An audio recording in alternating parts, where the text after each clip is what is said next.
us a quick intro? Sure. I'll give you like the 2-minute, like, this is me thing so you guys know who's actually talking to you real quick. So my name's, Chris, and you guys all know by now, is Ethan Gould. I'm a seminarian for the diocese here. I'm with you this summer for about 6 weeks. I'm studying at the St. John Paul II Seminary, which is in Washington, D.C., right next to Catholic University. Actually, all the academic classes that we do are through Catholic University. So my degree will say Catholic University on it right after that. So I'm 29 years old. I'm from Warrenton, Virginia. I went to St. John the Evangelist, the local parish there, pretty much my whole life. When I was homeschooled all the way growing up, so yes, I'm one of those nerdy kids. And yes, I sometimes actually go to school and achieve things. I graduated high school on time, around when I was 18. And that's the first time I actually started thinking about the priesthood as a possibility to think about in my life. Kind of before that, I'd always wanted to be in the Army since I was like 10 or 12. Both my grandfathers were in the military. Really, really great guys. Like just one was Catholic, one was Episcopalian, but just these really solid, God-fearing men, great families. I really looked up to them, and I kind of wanted that. And I saw this, this military service as something that had really forged them to be what they were. So I kind of assumed that I would just do something like that. I assumed that if I met the right woman someday, maybe I'd get married. And then I went to Quo Vadis, the diocesan vocations camp. There's also an analogous camp for the girls called Fiat. And this is where I was really challenged the first time to ask, God, what am I supposed to do? Not just kind of assume that I knew what I wanted to do or what I was supposed to do. And so, as I like to say, sometimes when you ask questions, you get answers. Sometimes they're not the answers that you expect, which is not a bad thing. But for me, I was not ready to hear at 18 that my dream of being in the military, maybe I was being asked to put that aside. My dream of possibly being married, maybe I was asked to put that aside. I wasn't ready for it. So guess what I did? I ran the other way and I joined the military. Which is, if you're having some kind of question in life like this, that is not the time to take drastic action. I'll just throw that little bit of wisdom out there. If you're questioning something, don't jump into something that has a 6-year contract attached to it. So that's what I did. I signed up for 6 years. I was an infantryman in the Army National Guard. So I did my training down at Fort Benning, Georgia. Learned how to shoot things and carry heavy stuff. That's literally all I knew how to do in the Army. That was my job. Did that for 6 years. During that time, I had the opportunity to go to community college a little bit, take some courses here and there. There were some young ladies that I met who were really, really great, and I took them out for a few dates. I had a few relationships. It was all great. Didn't work out, any of them. And as I was getting closer and closer to the Army, at the end of my time in the Army, just trying to decide what I was going to do next. Do I re-up? Do I go to school? Do I, get a job? Do whatever I can find? I don't know. I started asking that question again, like, Lord, what am I supposed to do? Again, with the answers, right? I started getting this kind of this pull, a gentle pull in a direction. And I think that was the key for me. There wasn't anxiety about it. There wasn't frustration. There wasn't confusion. It was just this gentle peace about this one decision. So I took this. I went to the vocations director for the diocese, Father Eisenberg, who was awesome. He was really able to help me. He and actually the vocations director at the time was Father Jadley, excuse me. And Father Eisenberg was his assistant, so they were kind of like a handoff deal. And so they were really able to help me focus on how to pray, how to approach this, how to think about this. And so during that last year of me being in the Army, I was really discerning this call. So by the time I got out, I was ready in my mind and my heart to apply to the diocese.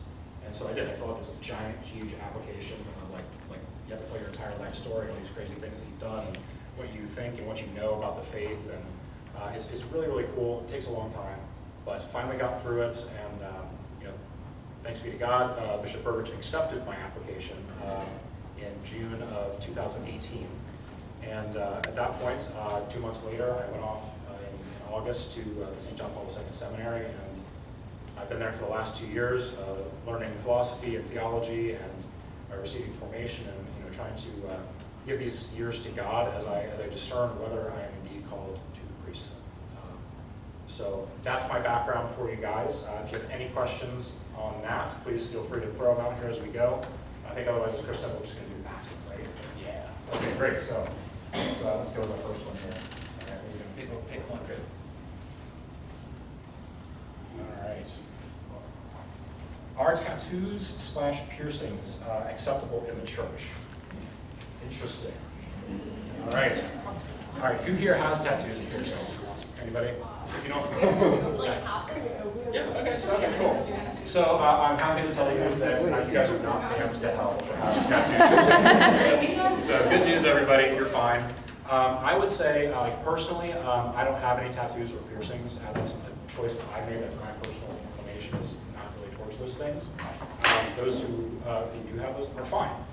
My thought would be, if you have tattoos, if you have piercings, when you're in the process of getting them, make sure you're very careful about, particularly for tattoos, like the content of the tattoo. I think that's when you might maybe start crossing lines. Is not have the tattoo, but it's if you're I don't know, using like bad language or like inappropriate or racist or gang-related symbols in your tattoo, like that kind of stuff is expressing things that are contrary to the faith. That is when you start getting in trouble with tattoos and things like that. So the rest, the piercing is kind of an aesthetic choice. Again, I don't think there's anything wrong with that. Definitely, people might judge you. So sorry, I can't do anything about that. But yeah, no actual moral things intrinsically with tattoos or with piercings. Just don't get KKK. So, yeah. With tattoos, does like quantity matter? Because I don't know, there's a difference between like one tattoo versus like Yakuza style, like full body. Mm-hmm. So, assuming that there's no like immoral matter, right, in the tattoos, I would say probably, as far as I know, it doesn't matter. Just because the tattoos don't actually change who you are as a person, and your worth as a person is what matters. So, I mean, does that help? That's a kind of short. I mean, yeah. You will definitely be judged if you have like full body tattoos. Yeah, like I'm gonna tell you guys, like if you go out and get tattoos like all across your face after this talk, I'll be very disappointed. So please don't do that. Okay, good. Nice. Yeah. I've heard that it's debated on whether you can bless ink and tattoo like a Saint Benedict medal or something on yourself. Would that be a legitimate sacramental? That's above my pay grade. I think we'd have to ask Father for to be sure on that one. I kind of want to say probably not. I mean, I think you probably could do it. Should you do it? I doubt it. Yeah. That kind of sounds like you're disrespecting like a sacrament. That's kind of heretical. I don't know. Yeah, it kind of the idea of a sacramental is something that is representative of a part of the faith and that imparts some kind of grace through the reverence or use of it, right? Like a scapular or a crucifix or something like that. So kind of like tattooing it into your skin. I don't know. It seems like trying to make it part of yourself. And it's like, oh yeah, I'm blessed now. It's like, not so sure about that. So we'll talk to Father and we'll find out exactly how to go. But I would not recommend bringing along some blessed ink to your next tattoo. Can't endorse that one personally. So yeah. So anything else before we next one? No. Okay. Great. Who's next? Go ahead and just read it off. Is it proper to say St. Michael, St. Raphael, and St. Gabriel if they are angels, not saints? Well, I think it would be proper, and this is just me speculating. Again, this might be a Father question for absolute certainty, but I think it would be proper in the sense that with the angels, their kind of test, right? Like we're kind of our test, our loyalty and love to God, and our ultimate presence in heaven with Him or not is kind of being decided now during our time on earth. The angels, that decision was made when they were initially created. When Lucifer chose, no, I will not serve, and some of the angels went with him, made that choice, and some of the angels said, to God, yes, I will be loyal, yes, I'll be faithful. So that's kind of the battle that we're in here on earth.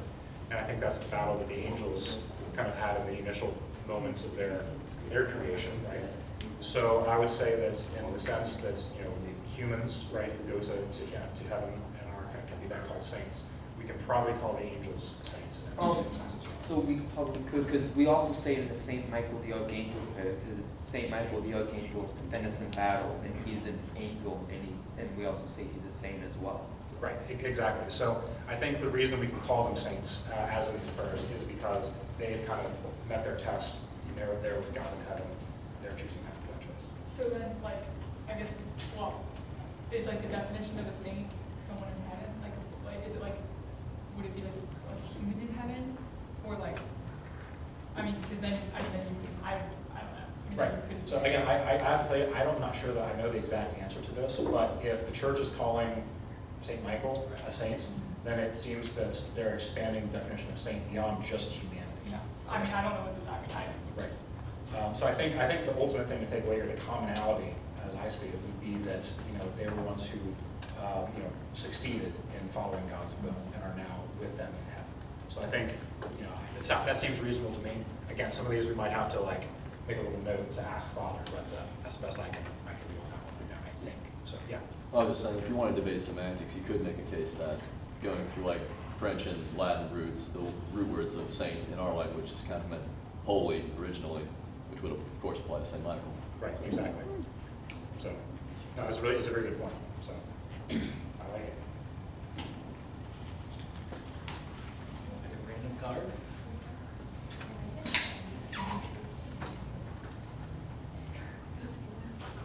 The church, question mark. It's cool. Just I like say it. yes. Say yes. It is a thing. Flip it over, see if there's anything else. You are try again later. So, and, hey, whoever wrote that, if you want to ask about that privately later, please let me know. That's a little sparse on detail, but definitely willing to have that conversation. So. What are the 3 steps that lead to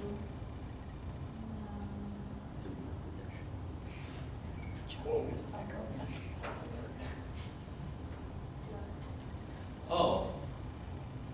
Is that 3 or 7? What are the 3 or 7 steps that lead to a demonic possession? All right. I hope no one's having actual problems with this, and this is just curiosity. Yeah. It's probably 3, based on what I know. So if there's 7, then maybe a lot more. So there's actually kind of four ways that, as far as I know, and I'm not an expert in this by any means, but there's 4 ways that kind of demons kind of influence in a possession kind of way. So one is called infestation, and that is not to do directly with a person. That's when it's an object or a place. So for example, I don't know, this cup could have a demonic infestation, or this building could have a demonic infestation, or possibly a clearing in the woods where the druids used to sacrifice, something like that. Those are the kind of things when you're talking about infestation. But then, let's see here. Then there's another category of 3 that are to deal directly with a human kind of possession, as you think about it in a horror movie kind of thing. So, for infestation, think Chucky, the little dog, right? Okay, that's what we're talking about. For these other ones, think The Exorcist, right? Where there's actual people being possessed. So we have oppression.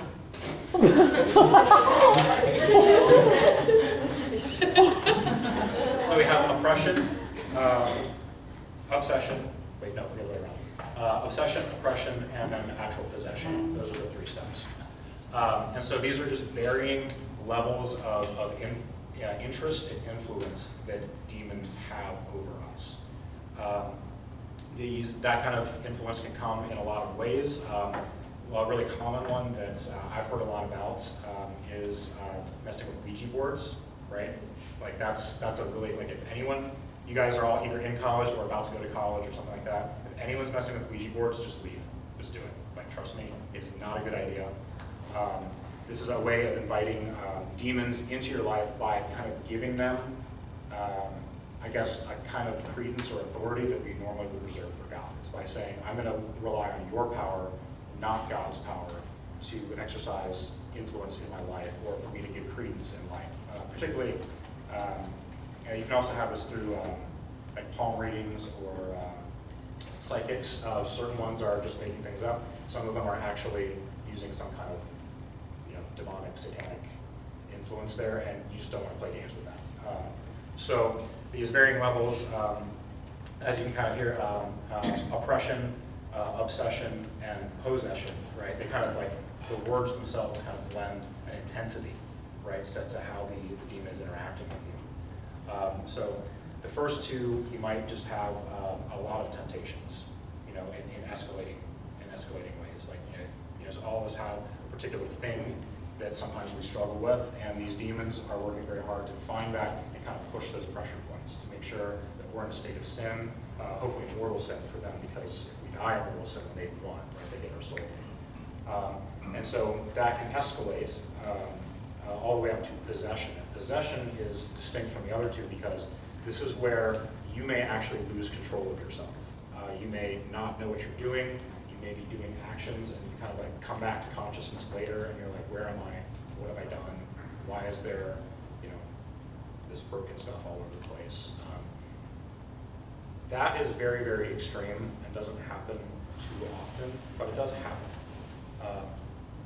And the thing with these types of events, particularly possession, is it can only happen if you invite it, really. If you don't want a demon to be possessing you, and you're praying and you're going to the sacraments and you're not doing dumb things with Ouija boards, then you're probably gonna be fine. Like rest assured, this is not something that is completely and totally scary. The people who get into these problems are people who may not be part of the faith, who may not know what they're doing, and don't have the recourse to kind of get themselves back out through the grace of the sacraments, right? So you guys will all probably be fine. Just keep doing your normal thing, be good Catholics, and if any of this stuff seems to be happening around anybody, call a priest, and don't try and mess with it yourself. Like, we are not qualified, myself included, not even close. So that answered the question more or less. Yeah. Anything else about one before we move on? Okay.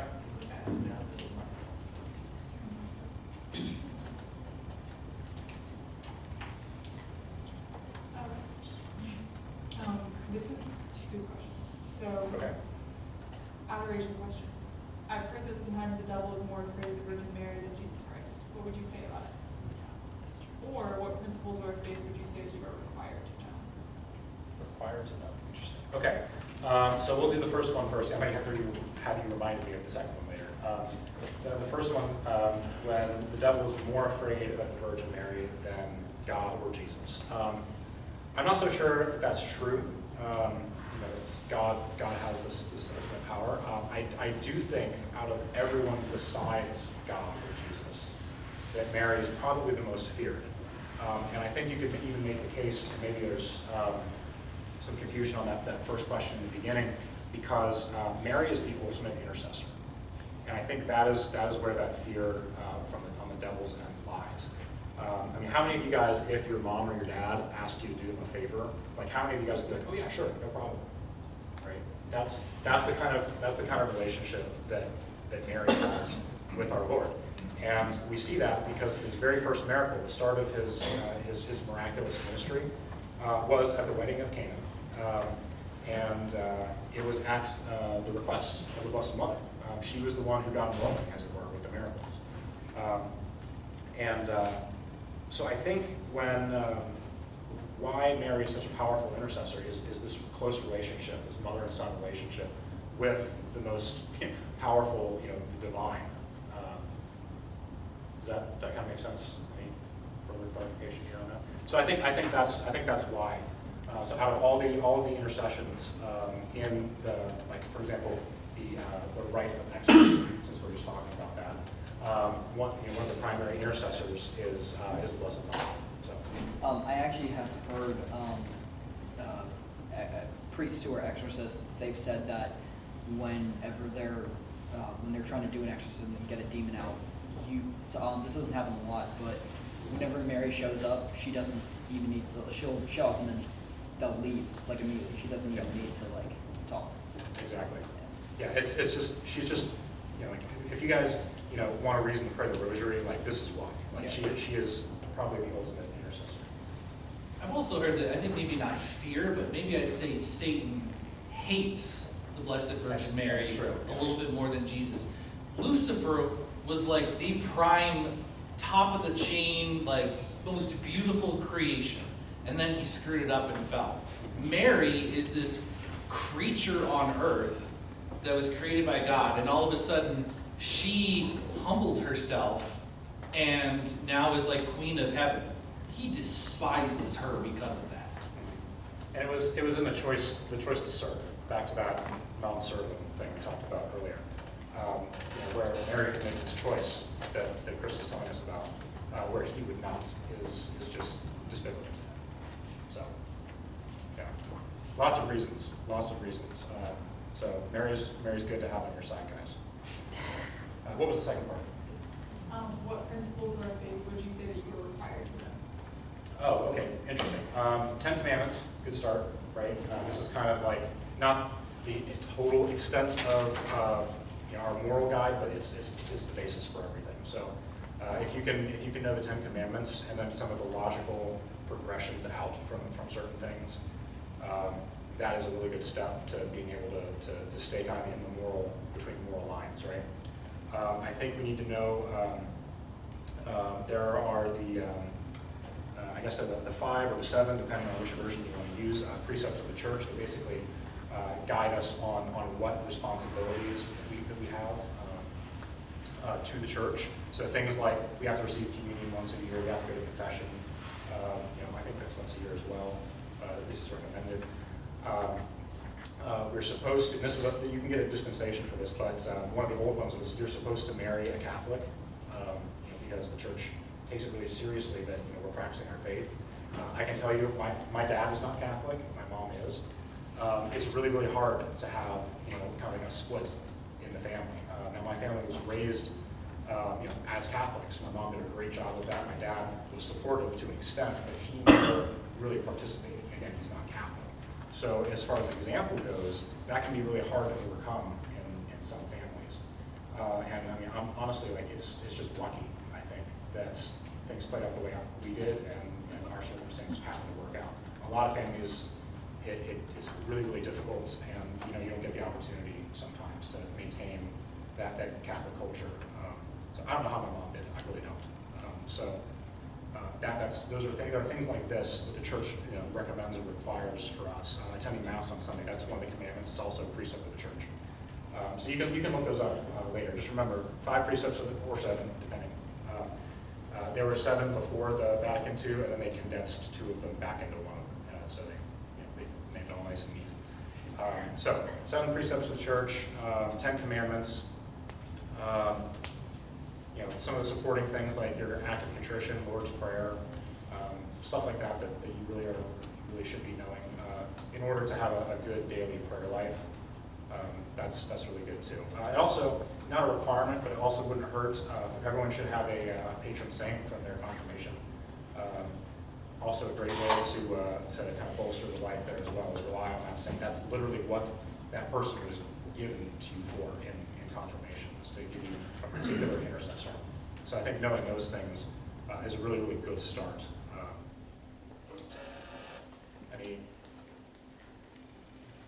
Good?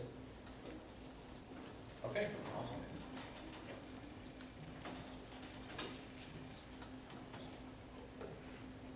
Is it a sin to support companies that openly support things like gay marriage, abortion, blasphemy, etc.? Oh my gosh, that's a good question. Anyone here ever studied philosophy before?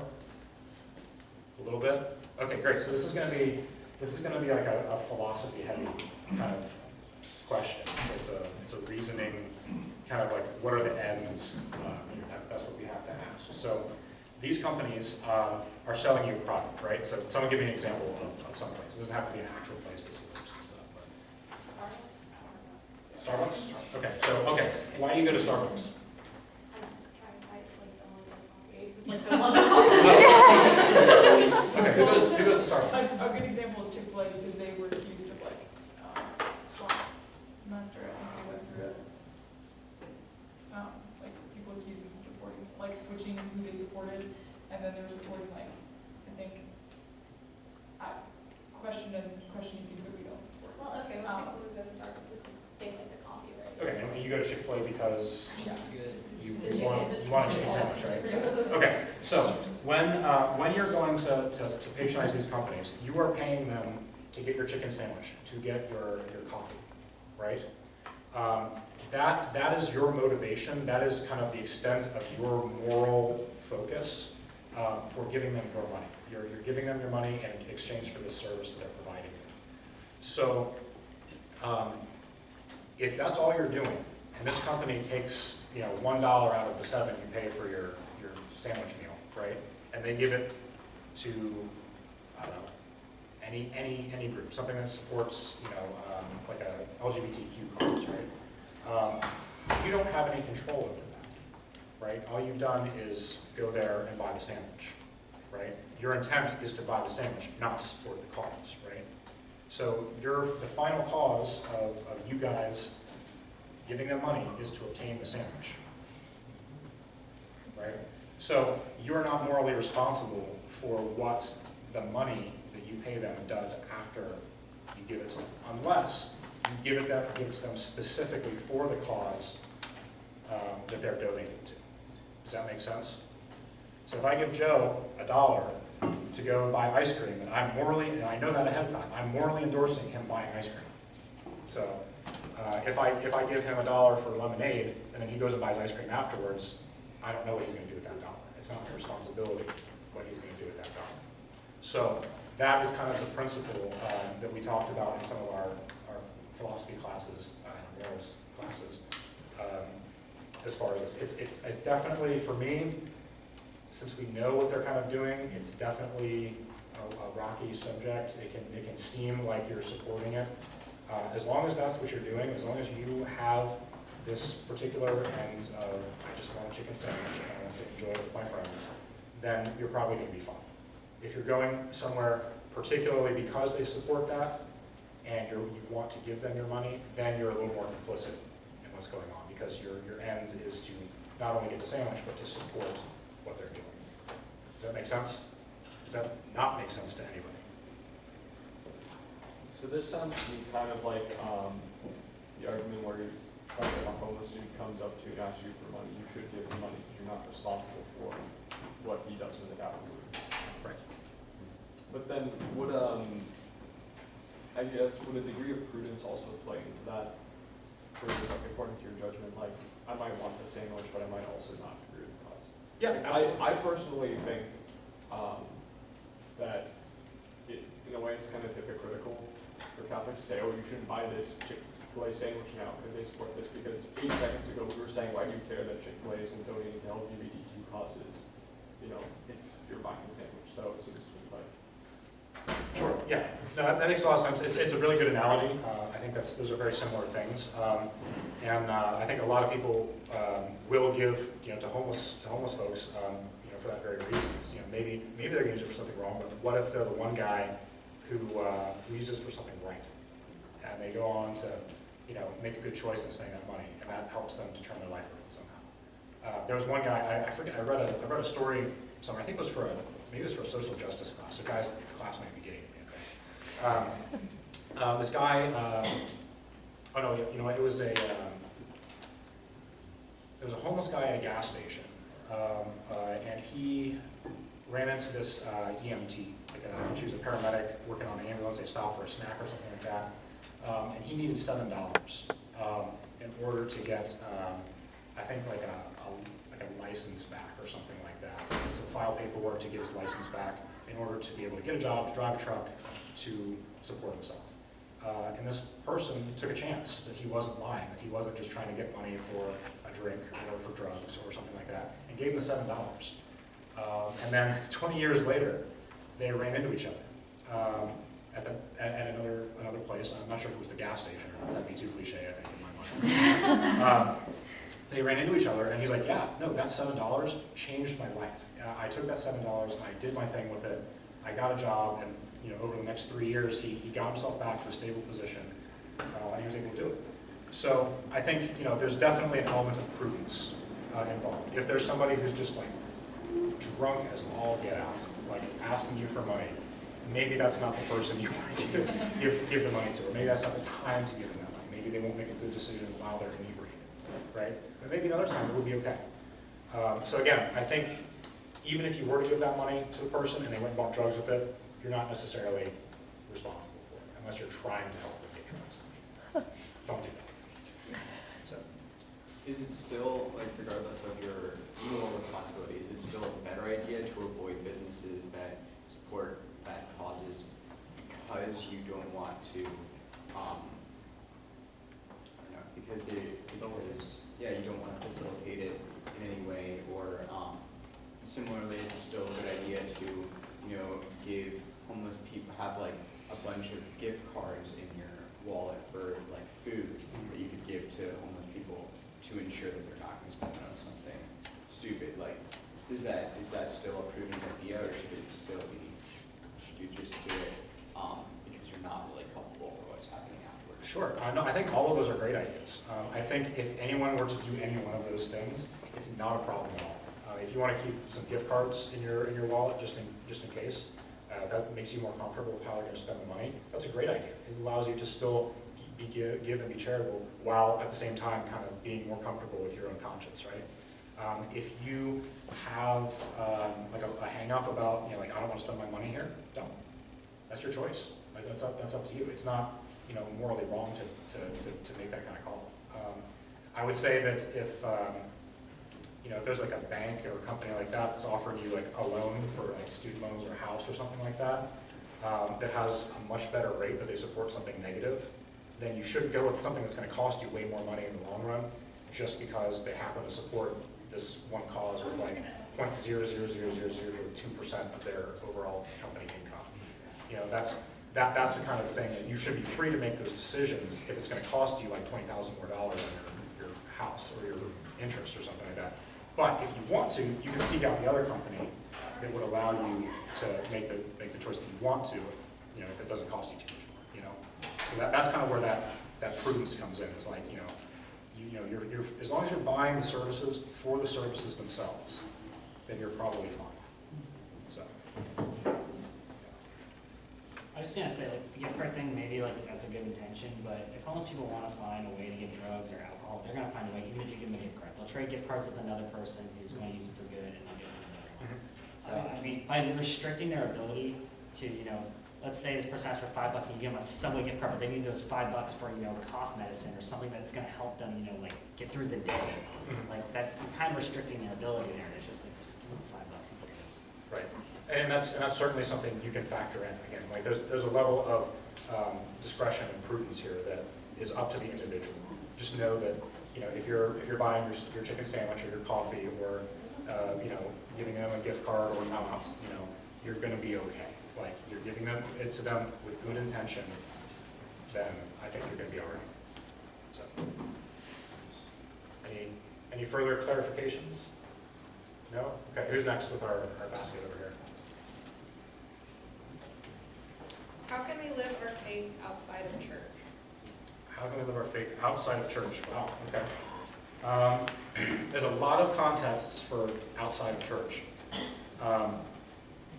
But I think the best thing we can do is try and live it similarly to how we do in church. I mean, ideally, there wouldn't be a lot of difference between how we act in or around church and how we act in the regular world, right?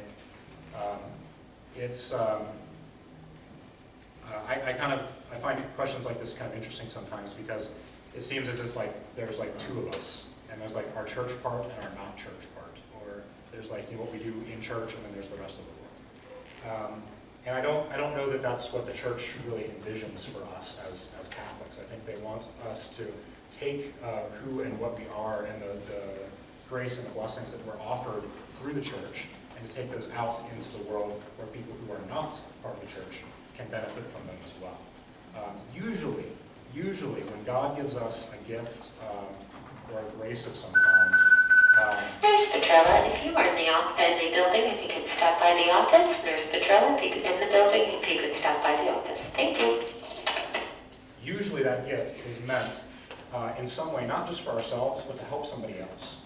You know, I know there's a few of you guys here who have been altar servers. I'm sure there's a few people here who have sung in the choir or worked with different youth groups, or you guys are here this summer, right?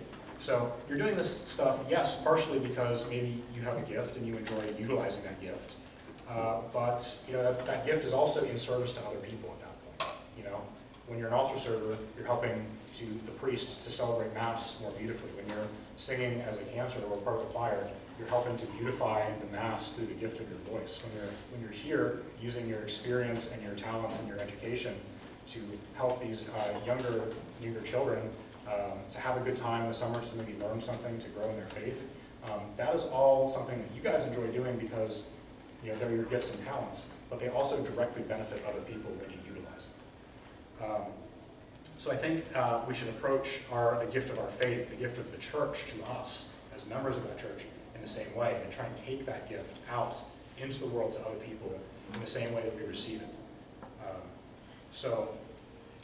I don't know if that helps answer how, but I think in the many, many different contexts that we could do this, whether it's at school or at a job or maybe you're I don't know, just like doing something charitable in the neighborhood, or maybe you can't even label it, you're just existing and something happens to you. If we try and respond in the way that Jesus would ask us if he was standing right there, I think that's the way we want to live, to be able to take the church out into the community. So, is that too vague, or do we, no? Okay. All right, who's next? Let's do one more. We've got to go to adoration. Great. Why is religion so important around the world? Why is religion so important around the world? If we're talking about the Catholic religion, it's because it's true.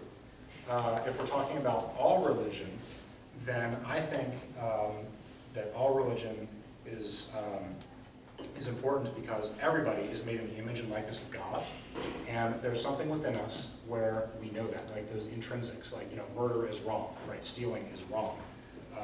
This is almost universal throughout society, across the world.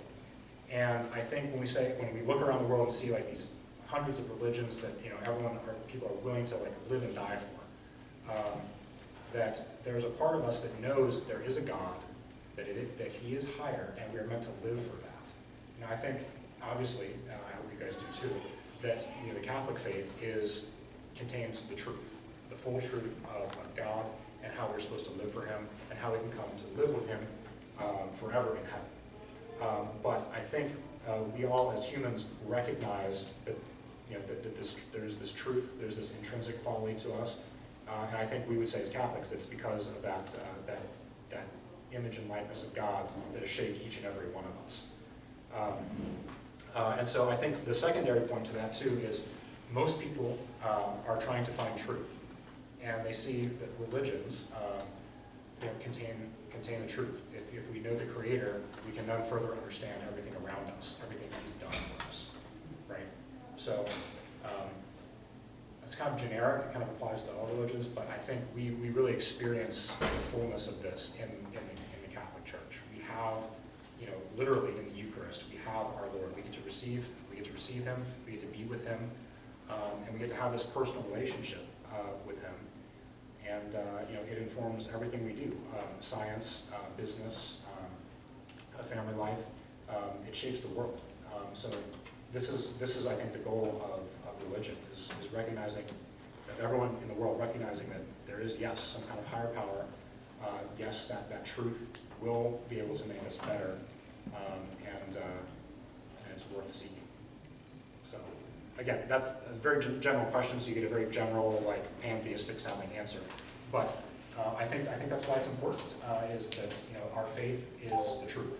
And if we know what is true, then we'll be able to accurately and completely, you know, seek what is right. You can't find something that you don't know about. All right. Anything else? All right, good.